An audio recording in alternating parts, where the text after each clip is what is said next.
Students, Gautam lecturer. आज हम class 10th science पढ़ने जा रहे हैं।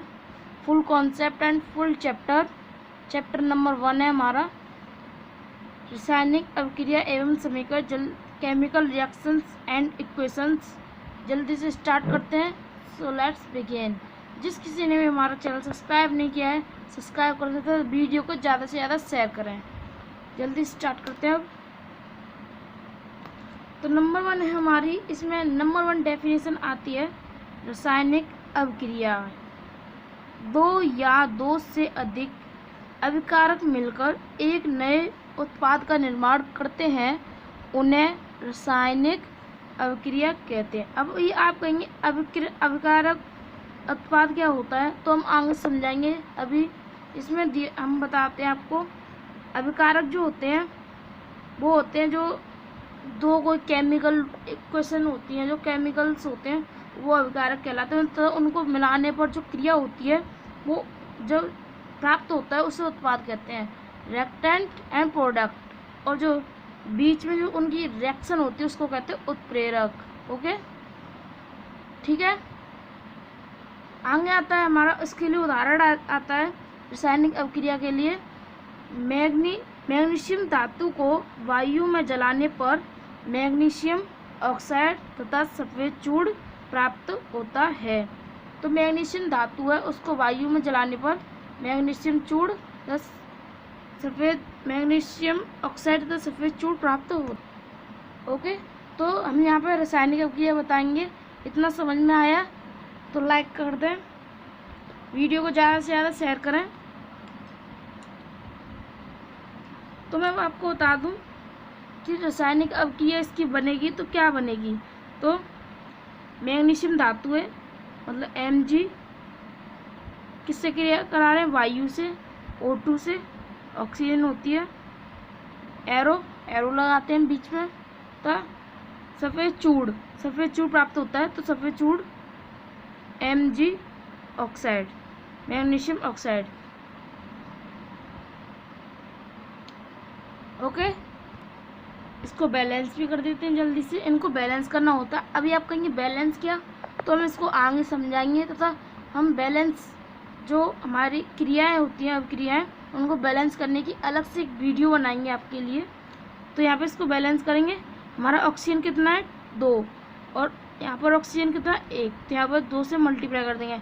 आपको यहाँ पर नहीं करना, यहाँ पर करना है, क्योंकि बाहर आगे से होता है ना, कि वहाँ पर ही करेंगे ऑक्सीजन। तो मैग्नीशियम आपका कितना हो गया, 2। यहाँ पर सिंगल है तो यहाँ पर भी 2 से कर देंगे। अब ये हमारी अभिक्रिया है जो संतुलित हो चुकी है। तो चलते हैं नेक्स्ट पर। अब आता है रासायनिक अभिक्रिया की पहचान। रासायनिक अभिक्रिया कैसे पहचान करेंगे, तो एक रासायनिक अभिक्रिया को निम्न प्रेक्षणों द्वारा पहचाना जा सकता है। निम्न प्रेक्षण है, कौन कौन से प्रेक्षण है, जल्दी से देख। तो अभिक्रिया की पहचान करने के लिए सबसे नंबर 1 है हमारा अवस्था में परिवर्तन। अवस्था जो आती है उसमें परिवर्तन होना चाहिए, नंबर 1। रंग में परिवर्तन होना चाहिए, नंबर 2। गैस का निकलना, गैस निकलनी चाहिए। ताप में परिवर्तन, ताप बढ़ना घटना कुछ भी होना चाहिए, उसमें परिवर्तन होना चाहिए, नंबर 4। ये हमारे परिवर्तन है, इनमें से कोई भी एक होगा तो रासायनिक अभिक्रिया होगी। अब आगे बढ़ते हैं। अब है, हमने आपको पीछे क्वेश्चन में बताया था अभिकारक क्या होता है, उत्पाद क्या होता है। तो उनकी एक डेफिनेशन है ये, अभिकारक उत्पाद। तो ऐसे पदार्थ जो किसी रासायनिक अभिक्रिया में हिस्सा या भाग लेते हैं अभिकारक कहलाते हैं। ऐसे पदार्थ जो किसी रासायनिक अभिक्रिया में हिस्सा या भाग लेते हैं अभिकारक कहलाते हैं। मतलब 2 केमिकल हुए तो हिस्सा ले रहे अभिकारक हुए।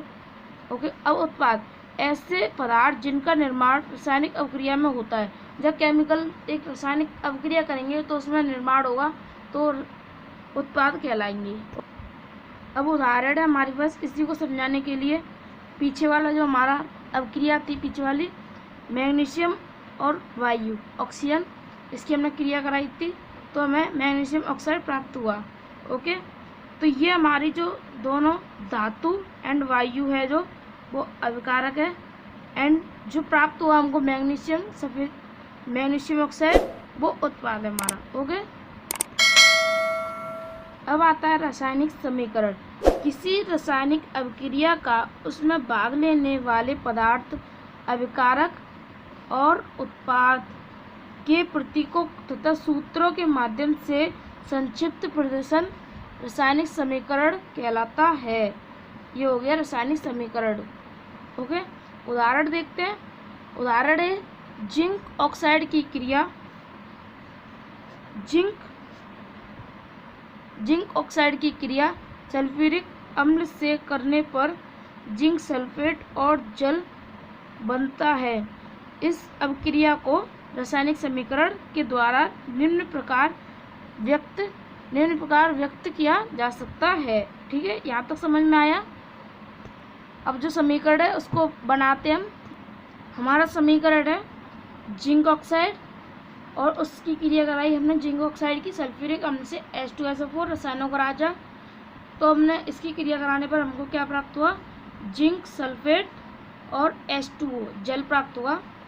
अब देखते हैं हम आगे रासायनिक समीकरण को संतुलित करना। हमने संतुलित किया था, अब सिखाएंगे संतुलित कैसे करते हैं। तो यहाँ पर नंबर 1 है रासायनिक समीकरण को संतुलित करना। तो ऐसे रासायनिक समीकरण जिसके दोनों पक्षों, मतलब ये एक पक्ष ये हो गया और एक पक्ष ये हो गया, ये दो पक्ष होते हैं, बाईं तथा दाईं में प्रत्येक तत्वों के परमाणुओं की संख्या बराबर होती है। संतुलित रासायनिक समीकरण कहलाता है। इतना समझ में आया। जिस किसी ने भी हमारी वीडियो लाइक नहीं की, लाइक कर दें, सब्सक्राइब कर दें चैनल को। अब संतुलित करने की विधि भी बताएंगे।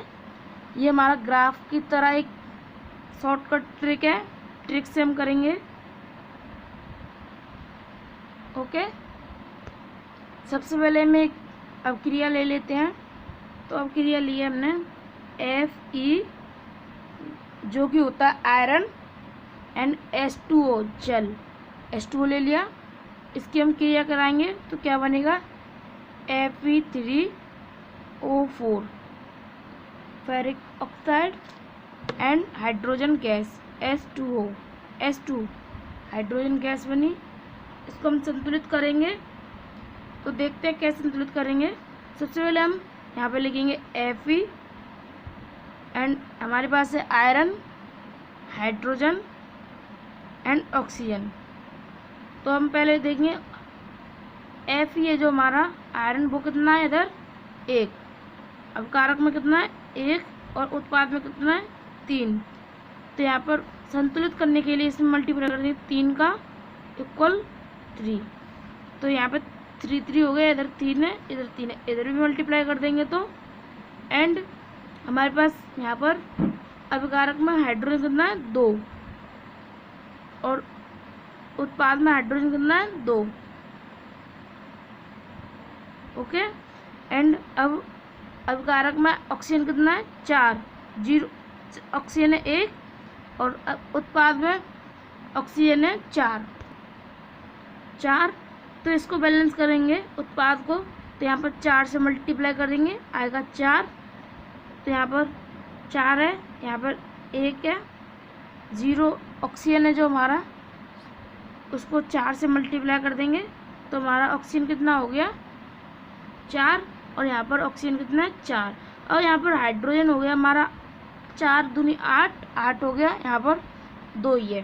तो यहाँ पर 4 से मल्टीप्लाई कर देंगे 4 से, तो हो जाएगा 8 एंड हमने अभिकारक में किया ये 4 से। तो यहाँ पर 4 से अभिकारक में किया ही हमने, ऑक्सीजन में भी हाइड्रोजन में भी 8 हो गया।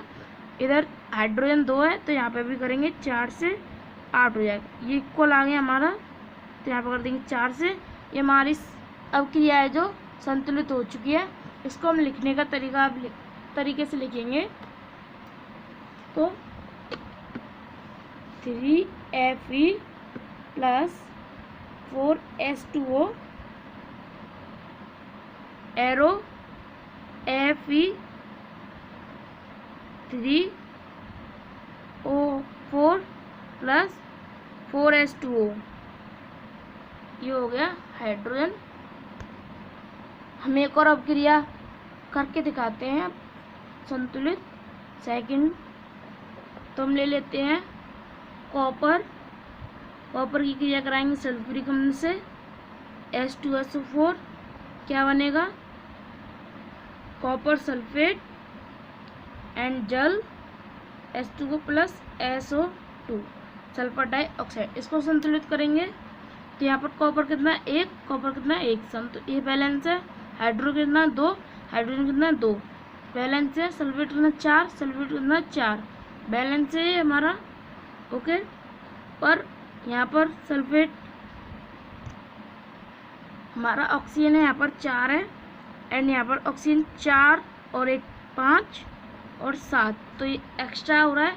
तो हम इसको करने के लिए यहाँ पर 2 से करेंगे एंड यहाँ पर 2 से करेंगे, तो हाइड्रोजन हो गया चार, हाइड्रोजन हो गया चार, ऑक्सीजन हो गया हमारा कितना हो गया ये 8, 4 दूनी 8, एंड यहाँ पर 4 ऑक्सीजन और 2 दूनी 2, 2 दूनी 2 नहीं 2 एकम 2 और 4 6, 6 और 2 8, ये हो गया, बैलेंस हो चुकी है हमारी।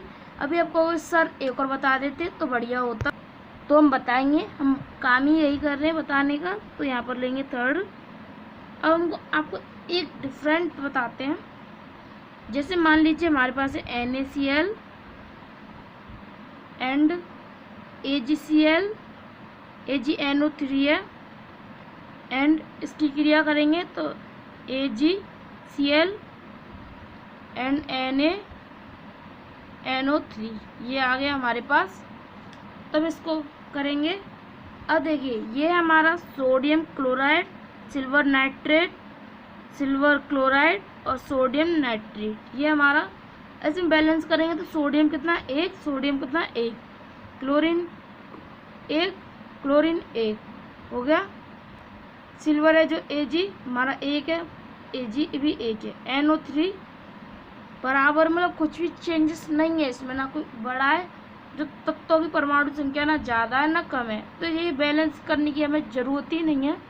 इसमें आपको ध्यान देना ये नहीं कि हर किसी समीकरण को बैलेंस करना ही करना है, वो बैलेंस भी होता है पहले से। ओके, इतना समझ में आया। अब आता है रासायनिक अभिक्रिया के प्रकार, तो पढ़ते हैं। सबसे नंबर पे आता है हमारा संयोजन अभिक्रिया।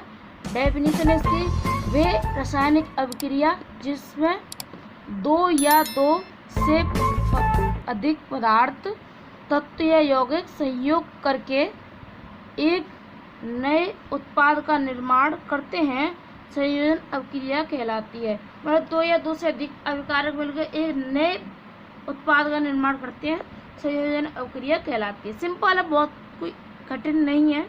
तो देखते हैं, इसका उदाहरण है हमारे पास अमोनिया NH3 और क्रिया कराई हमने हाइड्रोजन क्लोराइड HCl से, दोनों ही गैसीय यौगिक हैं। तो क्या बना, अभिक्रिया से अमोनियम क्लोराइड NH4Cl का सफ़ेद धुआं बनता है, NH4Cl सफ़ेद धुआं बनता है। तो ये हमारी अभिक्रिया, ये दो या दो से अधिक अभिकारक हैं और एक उत्पाद बनता है, एक नया उत्पाद बनता है NH3 प्लस हाइड्रोजन क्लोराइड, ये हमारा बन गया अमोनियम क्लोराइड। एक और है सल्फर की क्रिया वायु ऑक्सीजन से कराएं तो सल्फर डाइऑक्साइड बनेगा। अब दूसरी हमारी डेफिनेशन आती है विस्थापन अभिक्रिया। वे रासायनिक अभिक्रिया जिसमें एक तत्व किसी दूसरे तत्व को अपना यौगिक बनाने के लिए विस्थापित कर देता है, विस्थापन अभिक्रिया कहलाती है। मतलब एक तत्व किसी दूसरे तत्व को अपना यौगिक बनाने के लिए विस्थापित कर देता है, विस्थापन अभिक्रिया कहलाती है। तो देख इसका उदाहरण, ये इसके उदाहरण नंबर 1 है हमारा जिंक की क्रिया हम कॉपर सल्फेट से कराएंगे तो एक दूसरे को विस्थापित करें, जिंक जो कॉपर को विस्थापित कर देगा। ये हम थर्ड चैप्टर में पढ़ेंगे धातु में सक्रियता श्रेणी के आधार पर। तो जिंक कॉपर को विस्थापित करेगा तो बन जाएगा जिंक सल्फेट और कॉपर अलग हो जाएगा कॉपर। एंड अब ये PV लेड है, ये आपको बता दूं ये धातु है जो कि कॉपर क्लोराइड से विस्थापित करके लेड क्लोराइड और कॉपर को विस्थापित कर देगा।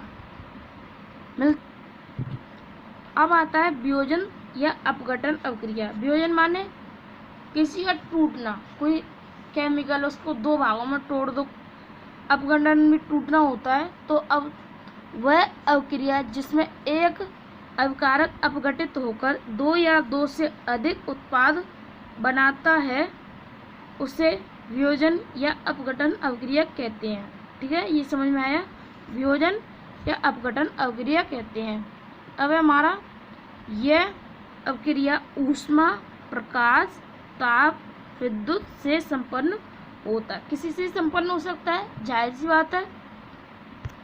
आपको मैं बता दूं, वियोजन अवक्रिया के निम्न प्रकार की होती है। वियोजन अवक्रिया जो होती है, नंबर 1 है हमारी ऊष्मीय वियोजन, ऊष्मीय वियोजन तथा विद्युत वियोजन। ये दो प्रकार की होती हैं वियोजन अवक्रिया। सबसे पहले हम पढ़ेंगे ऊष्मीय वियोजन। जब किसी पदार्थ का वियोजन की अवक्रिया ऊष्मा देने पर होती है तो ऊष्मीय वियोजन कहते हैं।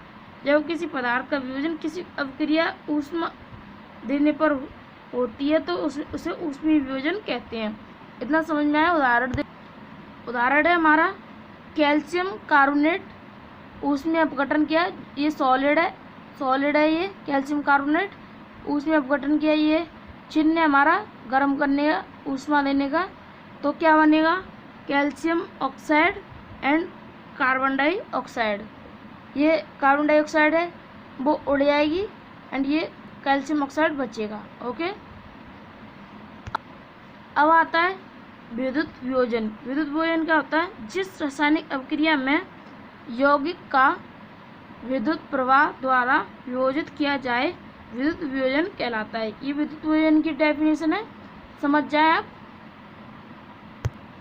इसका उदाहरण देखते हैं जल्दी से। चैनल को सब्सक्राइब करना ना भूलें। उदाहरण देखते हैं। सबसे पहले हम उदाहरण है हमारा जल 2H2O जल का विद्युत अपघटन करेंगे तो क्या बचेगा? हाइड्रोजन अलग हो जाएगा, ऑक्सीजन अलग हो जाएगा। ये जो इसको संतुलित करने के लिए हम यहाँ पर 2 लगा देंगे। हाइड्रोजन हो गया 4, यहाँ पे भी 2 लगा देंगे। तो हाइड्रोजन हो गया 4, ऑक्सीजन हो गया 2 एंड ऑक्सीजन हो गया 2। तो अब नेक्स्ट हमारी डेफिनेशन है द्विविस्थापन अवक्रिया। वे रासायनिक अवक्रियाएं जिसमें अवकारक यौगिकों के आयनों का आदान प्रदान करके दो नए यौगिक बनाते हैं द्विविस्थापन अवक्रिया कहते हैं। तो उदाहरण देखते हैं। Silver nitrate AgNO3 and NaCl sodium chloride क्या बनेगा? इसको ये विस्थापित कर देगा, AgCl बन जाएगा एंड सोडियम नाइट्रेट बन जाएगा। ये हो गया द्विविस्थापन अवक्रिया, दो बार विस्थापित किया है। सेकंड उदाहरण है हमारा barium chloride and sodium sulphate. इससे द्विविस्थापित करेगा तो बनेगा बेरियम सल्फेट और NaCl सोडियम क्लोराइड। अब आता है ऑक्सीकरण या उपचयन अवक्रिया। ऑक्सीकरण या उपचयन अवक्रिया क्या होता है? तो किसी रासायनिक अवक्रिया में ऑक्सीजन का ग्रेड करना तथा हाइड्रोजन का निकलना, ये ऑक्सीकरण या उपचयन अवक्रिया कहलाती है। मतलब ऑक्सीजन का ग्रेड करना, ऑक्सीजन का योग होना या ग्रेड करना और हाइड्रोजन का निकलना। ऑक्सीजन का ग्रेड होना मतलब प्लस होना और हाइड्रोजन का निकलना माइनस होना। ठीक है, समझ रहे होंगे आप। उदाहरण है हमारा कॉपर की क्रिया जब ऑक्सीजन से कराएंगे तो योग हो रहा है, तो कॉपर ऑक्साइड ये हो गया। अब आती है हमारी इसी के ऊपर आती है, थोड़ा सा फर्क है, कुछ भी नहीं है, बस रट लो, कुछ भी नहीं, दिमाग में ऐसे आ जाएगा, ये कुछ भी नहीं है। अपचयन अवक्रिया, किसी रासायनिक अवक्रिया में हाइड्रोजन का ग्रेड करना तथा ऑक्सीजन का निकलना अपचयन अवक्रिया कहलाती है। वहाँ पर ऑक्सीजन का निकलना था, यहाँ पर ऑक्सीजन का होगा ऑक्सीजन का योग होना था, यहाँ पर ऑक्सीजन का निकलना है एंड हाइड्रोजन का होगा योग। बस उल्टा है, कुछ भी नहीं, समझ जाओ।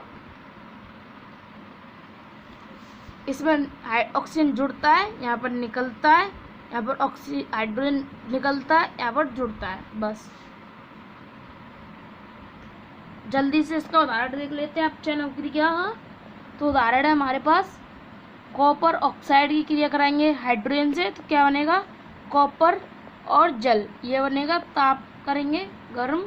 अब आता है इन दोनों अभिक्रिया से बनती है एक और नई अभिक्रिया रेडॉक्स अभिक्रिया।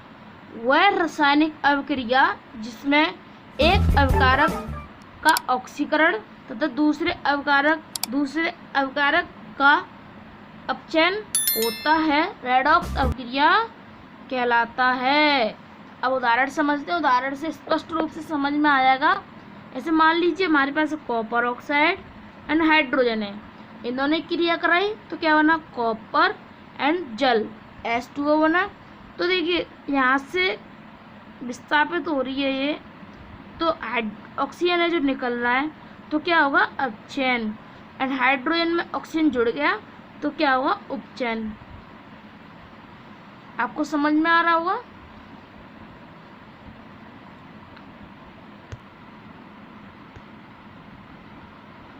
वीडियो को ज़्यादा से ज़्यादा शेयर करें, अपने दोस्तों को, फ्रेंड्स को, किसी को भी शेयर करें ज़्यादा से ज़्यादा।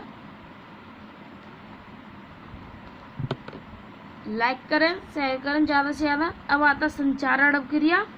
संचारण अभिक्रिया नहीं, एक तरह से डेफिनेशन है, इसमें ये 100% आती है, 100% आती है, हर साल आती है, तो इसको जरूर पढ़ के, इम्पोर्टेंट है आपके लिए,